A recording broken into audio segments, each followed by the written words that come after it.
dia! Aqui é a professora Thalissa e hoje nós teremos mais uma aula de ciências. Hoje nós vamos continuar a falar sobre o grupo dos equinodermos.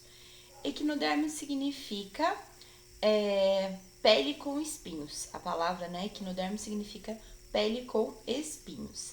Eles apresentam, portanto, os espinhos espalhados pelo corpo. Eles têm um esqueleto interno que é feito de calcário, e eles apresentam uma simetria pentarradial, ou seja, se você dividir ele em 5 partes, essas 5 partes vão ser iguais. Aqui a gente tem alguns representantes: ouriço do mar, estrela do mar, com os espinhos, bem característicos desse grupo. O habitat, eles são exclusivamente marinhos. Normalmente eles são bentônicos, eles ficam no fundo do mar. O sistema digestivo é completo. Certas espécies, como ouriço, eles raspam detritos orgânicos ou algas no fundo ou em rochas. E outras espécies são carnívoras, como é o caso da estrela do mar. As estrelas do mar são caçadoras. O sistema ambulacrário. Eles apresentam uma estrutura, formada ali pelos pés ambulacrais e os sistemas ambulacrários, que vão atuar no transporte de substâncias e na locomoção. A respiração.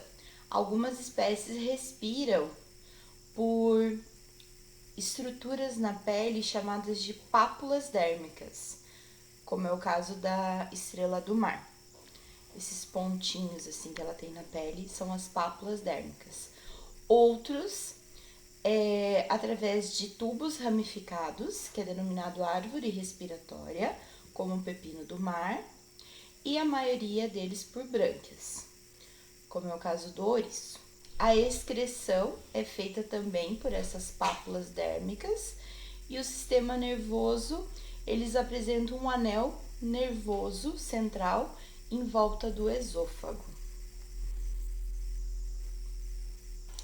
A classificação dos equinodermos. São cerca de 7.000 espécies distribuídas em 5 classes atuais, viventes. A deuterostomia. O que é deuterostomia? Eles apresentam uma estrutura que vai dar origem, que vai formar o ânus.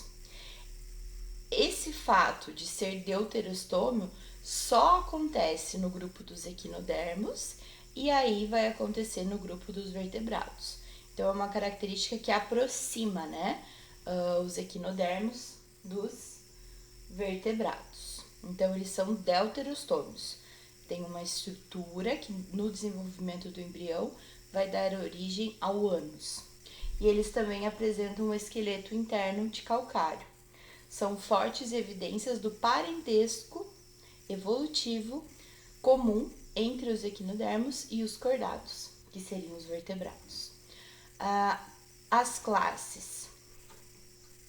Existem os crinoides, que são o lírio do mar, ofiuroides, que são as serpentes do mar, asteroides, que são as estrelas do mar, holuturoides, que é o pepino do mar, equinoides, que é a bolacha da praia e o ouriço, e todas essas classes teriam um parentesco aí, próximo, ancestral comum aos cordados. O revestimento e o esqueleto. Os equinodermos, eles são revestidos por uma fina epiderme. Sob a epiderme existem placas calcárias articuladas que formam o endoesqueleto do animal. Os espinhos, como vocês podem observar na figura, bem proeminentes, eles auxiliam na defesa e nos movimentos. Eles projetam-se a partir dessas placas. Na camada externa também são encontradas outras estruturas, as pedicelárias, que são responsáveis, olha só, parece uma pinça, tem várias pedicelárias, elas são responsáveis pela defesa e a remoção de possíveis detritos, resíduos que se acumulam na pele. As pápulas dérmicas, que são responsáveis pela respiração e excreção, e os pés ambulacrais, que são importantes para a locomoção.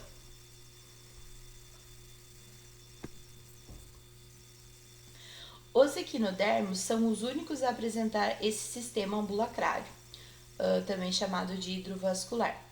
Ele é essencial para a locomoção, a respiração, o transporte e a excreção.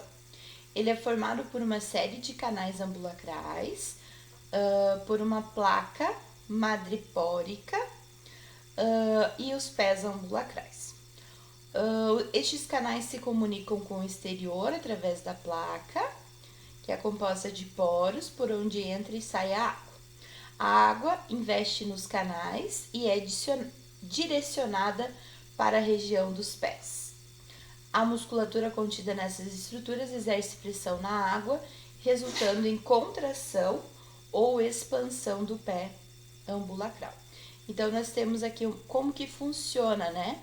Através da passagem da água, ela vai estimular, né, essa contração ou expansão do pé ambulacral, e através do deslocamento da água, então, que esse sistema vai funcionar.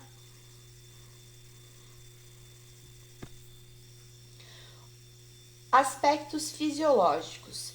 O sistema digestório. A boca fica situada na face inferior. Os equinoides apresentam a chamada lanterna de Aristóteles, que é composta de 5 dentes calcários.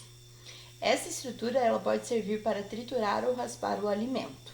Então, os equinoides, né, que seria a bolacha e o ouriço, eles apresentam essa estrutura que seria uma placa raspadora, chamada de lanterna de Aristóteles.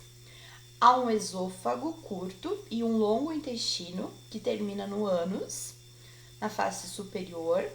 A respiração, certas espécies respiram por brânquias, outras por pápulas e outras pela árvore respiratória, como a gente já viu. Eles não possuem nenhum sistema especializado para excreção e circulação, é feito diretamente pelo sistema ambulacral, e o sistema nervoso é constituído por esse anel nervoso que rodeia o esôfago. A reprodução, eles são dioicos, o macho é diferente da fêmea. A fecundação ocorre fora do corpo da fêmea, a fecundação é externa. E o desenvolvimento é indireto, significa que eles formam larvas. Certas espécies de estrela do mar são predadoras, são caçadoras, e elas são capazes de reverter o estômago sobre a vítima. Após a digestão, elas recolhem o estômago e vão absorver ali os nutrientes. Agora a gente vai fazer a correção das atividades da apostila. Página 291. Questão número 1.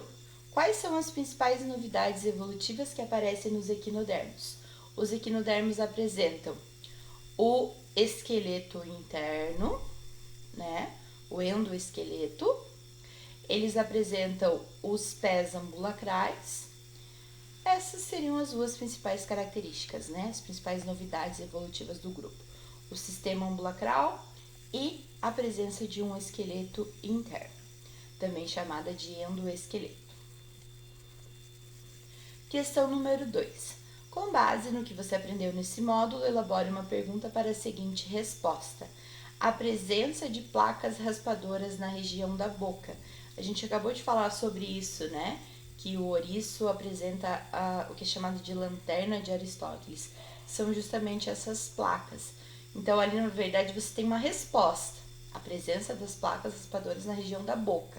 Qual que seria a pergunta? Eu vou citar aqui uma possibilidade, né? Vocês poderiam descrever outras. Qual a estrutura ligada à alimentação dos ouriços do mar os diferencia dos demais equinodermos? Então, essa seria uma possibilidade de pergunta para vocês completarem ali na número 2.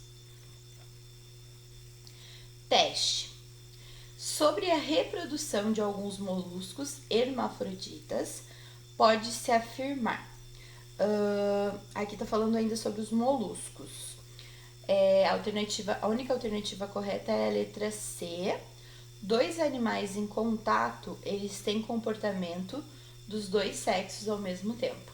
Que foi o que eu falei lá do caramujo, né? Quando eles se encontram, os dois saem grávidos. Justamente porque eles são hermafroditas. Cada indivíduo possui os dois sexos num indivíduo só, né? Questão número 2.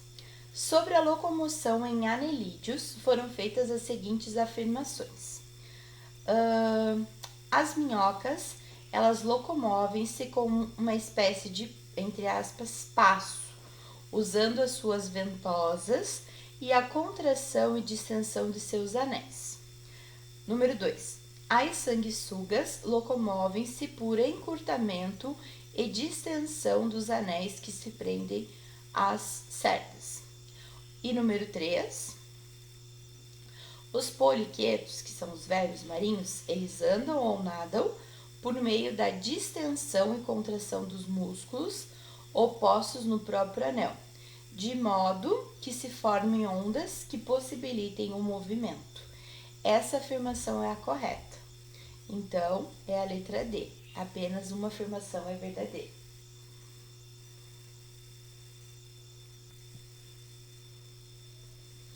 Questão número 3.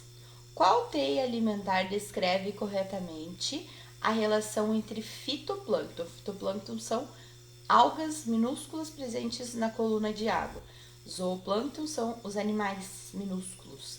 E cracas são aqueles crustáceos que ficam nas pedras, nas rochas, no casco do navio, no casco da tartaruga. Então, qual que seria uma possibilidade ali de teia alimentar? A alternativa correta é a letra A. O fitoplâncton, né, que é a alga, então ele é produtor, ele serve de alimento para o zooplâncton, que por sua vez serve de alimento para as cracas. Mas as cracas, elas podem se alimentar diretamente do fitoplâncton também. Então, as cracas podem se alimentar tanto do fito quanto do zooplâncton.